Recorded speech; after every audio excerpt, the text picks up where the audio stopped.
In our 3D modelling classroom this month, we looked at roofs, tricky roofs that you have trouble dealing with.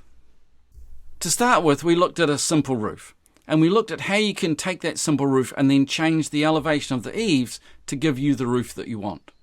But then we took it further.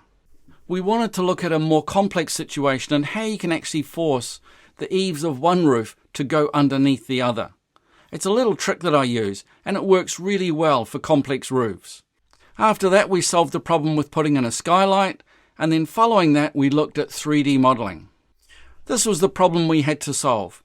How do you create this light shape? How do you make it bulge in all those different directions?